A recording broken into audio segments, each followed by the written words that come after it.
Operation Sindoor என்று குறிப்பிட்டு இரவு முழுவதும் இந்த துல்லிய தாக்குதல் நடத்தப்பட்டிருக்கின்றது என்ற தகவலை சொல்லியிருக்கின்றார்கள். எங்கள் நடவடிக்கைகள் கவனத்தோடு அளவிடப்பட்டு இயற்கையில் தீவிரமடையாமல் இருக்கின்றன என்று இந்திய ராணுவம் குறிப்பிட்டிருக்கின்றது. இயற்கைக்கு எந்த ஒரு பாதிப்பும் இல்லாமல் மிகவும் கவனமாக இந்த தாக்குதலை நடத்தி இருக்கின்றோம் என்று வெற்றிகரமான இந்த தாக்குதல் தொடர்பாக இந்திய ராணுவம் தரப்பில் கூறப்பட்டிருக்கின்றது. பாகிஸ்தானினுடைய ராணுவ நிலைகள் குறிவைக்கப்படவில்லை, ராணுவ இலக்குகள் குறிவைக்கப்படவில்லை. நிதானமாக இந்த 9 இடங்களையும் குறிவைத்து இந்திய ராணுவம் தாக்குதல் நடத்தி இருக்கின்றது. இந்த நிலையில் தான் 2 வாரத்திற்கு பிறகு இடைவெளி கொடுத்து அந்த பகல்காம் தாக்குதலுக்கு பிறகு இந்த கோட்லி, முரிட்கோ, பகவால்பூர், முசாஃபராபாத் உள்ளிட்ட இடங்களை எல்லாம் குறிவைத்து தாக்கி இருக்கின்றார்கள். இந்த முரிட்கோ என்பதெல்லாம் லஷ்கர் இ தொய்பா பயங்கரவாதிகளுடைய தலைமையகமாக இருக்கின்றது. பாகிஸ்தானினுடைய பஞ்சாப் மாகாணத்தின் பகவால்பூர் என்பது மசூத் அசார் என்கின்ற இந்தியாவில் ஏற்கனவே தாக்குதல் நடத்திய பல்வேறு தாக்குதல் சம்பவங்களோடு தொடர்புடைய ஜெய்ஷ் இ முகமது என்கின்ற அமைப்பினுடைய தளமாக இருக்கின்றது. ஆபரேஷன் சிந்தூர் வெற்றிகரமாக தொடங்கப்பட்டிருக்கின்றது. தாக்குதலுக்கு தயாராக இருக்கின்றோம் என்று குறிப்பிட்டிருக்கக்கூடிய இந்திய ராணுவம் இன்று நடந்திருப்பது வெற்றிக்கான ஒரு பயிற்சி என்று சொல்லியிருக்கின்றார்கள். எனவே 9 ஏவுகணைகளோடு இந்தியாவினுடைய நடவடிக்கை முடியவில்லை. அடுத்தடுத்து காத்திருக்கின்றது பாகிஸ்தானுக்கான பரிசு என்பதை சுட்டிக்காட்டக்கூடிய விதமாக வெற்றிகரமான ஒரு பயிற்சி என்று இந்திய ராணுவம் சார்பில் இந்த தகவல்கள் வெளியிடப்பட்டிருக்கின்றன. தாக்குதலுக்கு தயாராக இருக்கின்றோம். தற்போது செய்யப்பட்டிருக்கக்கூடிய இந்த ஏவுகணை வீச்சு என்பது வெற்றிக்கான ஒரு பயிற்சி தான் என்பதையும் இந்திய ராணுவம் தரப்பில் கூறியிருக்கின்றார்கள். இந்த 9 இடங்கள் தற்பொழுது குறிப்பிட்டிருக்கக்கூடிய அந்த ஏவுகணை தாக்குதல் நடத்தப்பட்டது என்பது 2 முக்கியமான தீவிரவாத இயக்கங்களுடைய செயல்பாட்டு தளமாக இருக்கின்றன. லஷ்கர் இ தொய்பா என்கின்ற பயங்கரவாத குழுவினுடைய தலைமை அலுவலகம் முரிட்கோ பகுதியில் அமைந்திருக்கின்றது. எனவே அந்த முரிட்கேயை குறிவைத்து வீசப்பட்டிருக்கக்கூடிய ஏவுகணைகள் லஷ்கர் இ தொய்பாவினுடைய பயங்கரவாதிகளை பழிதீர்த்திருக்கும் என்று எதிர்பார்க்கப்படுகின்றது. அதே போன்று மசூத் அசார் என்பவன் அந்த நபரை பொறுத்தவரை மும்பை தாக்குதல் தொடங்கி அண்மையில் நடைபெற்ற தாக்குதல் வரை ஒரு மிகப்பெரிய பின்புலத்தோடு இந்தியாவிற்கு எதிராக செயல்படக்கூடிய பயங்கரவாதி. அவனுடைய அமைப்பான ஜெய்ஷ் இ முகமது அமைப்பினுடைய தளம் இருக்கக்கூடிய பகவால்பூரும் தற்பொழுது ஏவுகணை தாக்குதலில் இரையாக்கப்பட்டிருக்கின்றது என்ற தகவலை இந்திய ராணுவம் வெளியிட்டிருக்கின்றது. ஆபரேஷன் சிந்தூர் இதுவரை பாகிஸ்தான் ராணுவத்தையோ பாகிஸ்தான் ராணுவத்தினுடைய ராணுவ நிலைகளையோ இலக்கு வைக்கவில்லை. விரோதமான தாக்குதல் ஏற்பட்டால் பயனுள்ள ஒரு மக்களை பாதுகாப்பதற்கான நடைமுறை அடிப்படையில் தான் பாதுகாப்பு பயிற்சிக்கு ஏற்கனவே இந்திய ராணுவம் இன்று அழைப்பு விடுத்திருக்கின்றது. நாடு முழுவதும் 200க்கும் கூடுதலான இடங்களிலே ராணுவ தாக்குதல் நடைபெற்றால் அதை எப்படி சமாளிக்க வேண்டும் என்பதற்கான பயிற்சியை இன்று இந்திய ராணுவம் மேற்கொள்ள இருக்கின்றது என்ற அறிவிப்பினை வெளியிட்டிருந்தார்கள். எனவே அதற்கு பிறகுதான் தாக்குதல் இருக்கும் என்று மெத்தன போக்குடன் இருந்த பாகிஸ்தானுக்கு இந்த திடீர் தாக்குதலை இரவு நேரத்திலே பரிசீலித்திருக்கின்றது இந்திய ராணுவம். ஆபரேஷன் சிந்தூர் வெற்றிகரமாக தொடங்கி இருக்கின்றது. ஆபரேஷன் சிந்தூர் என்று குறிப்பிட்டு மத்திய அமைச்சர் கிஷன் ரிஜிஜு தன்னுடைய சமூக வலைதள பக்கத்தில் பதிவிட்டிருக்கின்றார். இந்த 9 இடங்களை பொறுத்தவரை தீவிரவாத இயக்கங்கள், பயங்கரவாதிகள் செயல்பட்டு வரக்கூடிய இடம்.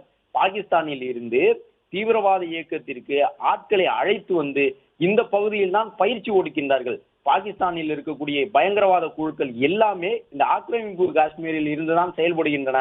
அவ்வளவு தூரம் சாலை மூலமாக யாரும் இந்த பயங்கரவாத இடங்களை நெருங்கி செல்ல முடியாது. ஆனால் இந்திய உளவுத்துறை ஏற்கனவே இந்த பகுதியில் இயங்கக்கூடிய தீவிரவாத முகாம்களை பற்றிய மொத்த விவரத்தையும் சேர்த்து வைத்திருக்கின்றார்கள். எந்த வழியில் செல்ல வேண்டும், எத்தனை பேர் அங்கே தங்கி இருக்கின்றார்கள், எந்தெந்த கட்டடத்தில் எல்லாம் யாரெல்லாம் இருக்கின்றார்கள் என்பதையெல்லாம் குறிவைத்துதான் இந்த தாக்குதல் நடத்தப்பட்டிருக்கின்றது. ஏற்கனவே பதான்கோட்டில் தாக்குதல் நடத்தப்பட்ட பொழுது கூட அங்கே இருந்த 3 கட்டடங்கள், அந்த கட்டடத்திற்குள்ளே எத்தனை தீவிரவாதிகள் புதிதாக இருக்கின்றார்கள், அதாவது பயிற்சிக்காக அழைத்து வரப்பட்ட தீவிரவாதிகள் எத்தனை பேர், அந்த பயிற்சியை கொடுப்பதற்கான முக்கியமான அந்த தளபதிகள் எந்த கட்டடத்திலே தங்கி இருக்கின்றார்கள் என்பது வரை இந்தியாவின் உளவுத்துறை புள்ளி விவரத்தோடு தகவல் சேகரித்து அதன் அடிப்படையில் தான் குறிபார்த்து அந்த பகுதிக்கு சென்று பதான்கோட்டிலே தாக்குதல் சம்பவத்தை வெற்றிகரமாக நடத்தி முடித்திருந்தது இந்திய ராணுவம். தற்பொழுதும் அதே போன்று 9 இடங்களை குறிவைத்து தரைமட்டமாக்கி இருக்கின்றார்கள். சாம்பலாக அந்த பயங்கரவாத முகாம்கள் தற்பொழுது பழி வாங்கப்பட்டிருக்கின்றன என்ற தகவலும் கிடைத்திருக்கின்றது. 9 இடங்களை குறிவைத்து இந்திய ராணுவம் தாக்குதல் நடத்தி இருப்பதன் மூலமாக லஷ்கர் இ தொய்பா சார்பிலும் ஜெய்ஷ் இ முகமது அமைப்பின் சார்பிலும் முக்கியமான ஒரு சில தளபதிகள் இறந்திருப்பார்கள் என்று நம்பப்படுகின்றது. அவர்களுடைய பயிற்சி மையம் தற்பொழுது தரைமட்டமாக்கப்பட்டிருக்கின்றது. இந்தியா ஒரு அழுத்தமான பதிலை ஆபரேஷன் சிந்தூர் மூலமாக உலக அரங்கிற்கு தெரியப்படுத்தி இருக்கின்றது, பாகிஸ்தானுக்கு உணர்த்தி இருக்கின்றது. இந்தியா தயாராகிவிட்டது, தாக்குதலை தொடங்கி இருக்கின்றது. இந்தியா பாகிஸ்தான் இடையே எப்போது வேண்டுமானாலும் போர் மூளக்கூடும் என்று கடந்த 2 வாரமாக சொல்லப்பட்டு வந்த நிலையில் போருக்கான அனைத்து முகாந்திரங்களும் தற்பொழுது தென்பட தொடங்கி இருக்கின்றன. ஆக்கிரமிப்பு எல்லைக்குள் இருந்த தீவிரவாத நிலைகளை குறிவைத்து இந்தியா தாக்குதல் நடத்தி இருக்கின்றது. எந்தெந்த ஏவுகணைகள் பயன்படுத்தப்பட்டிருக்கின்றன, போர் விமானங்கள் மூலமாக வானத்திலிருந்து அந்த ஏவுகணைகள் வீசப்பட்டிருக்கின்றனவா, அல்லது ஜம்மு காஷ்மீரில் இருக்கக்கூடிய ரகசிய இடங்களில் பதுக்கி வைக்கப்பட்டிருந்த ஏவுகணைகள் அந்த நிலைகளில் இருந்து தரையிலிருந்து தரை நோக்கி பாய்ந்தனவா என்ற விவரங்கள் இன்னும் வெளியிடவில்லை. ஆனால் இந்திய ராணுவம் இலக்கு வைத்து குறிபார்த்து மிகச்சரியாக 9 ஏவுகணைகளும் அந்த ஆக்கிரமிப்பு காஷ்மீர் எல்லைக்குள் தரை இறக்கி இருக்கின்றன.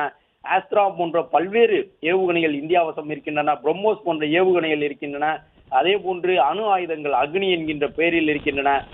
இந்தியா ராணுவம் நினைத்தால் கிட்டத்தட்ட ஒரு 15 நிமிடங்களுக்குள் பாகிஸ்தான் என்கின்ற நாட்டை உலக வரைபடத்தில் இருந்து இல்லாமல் செய்துவிட முடியும். அதற்கான அணு ஆயுத கட்டமைப்பு அனைத்தும் இந்தியாவிடம் உண்டு. ஆனால் தற்போது வீசப்பட்டிருக்கக்கூடிய ஆபரேஷன் சிந்தூர் நடவடிக்கையினுடைய ஏவுகணைகள் முழுக்க ஏற்கனவே கடந்த காலங்களில் பயங்கரவாத அமைப்புகளை குறிவைத்து மிகவும் துல்லியமாக அந்த பயங்கரவாத முகாம்கள் மீது மட்டும் இந்திய ராணுவம் எப்படி குண்டுகளை வீசியதோ அதே போன்று தற்பொழுதும் தீவிரவாத நிலைகளை குறிவைத்துதான் இந்த குண்டுகள் வீசப்பட்டிருக்கின்றன, ஏவுகணைகள் பாய்ந்திருக்கின்றன என்ற தகவல் தெரிய வந்திருக்கின்றது. பகவால்பூர் என்கின்ற மசூத் அசார் நடத்தக்கூடிய பயங்கரவாத அமைப்பின் ஜெய்ஷ் இ முகமது அமைப்பினுடைய தளம் அது தரைமட்டமாக்கப்பட்டிருக்கின்றது.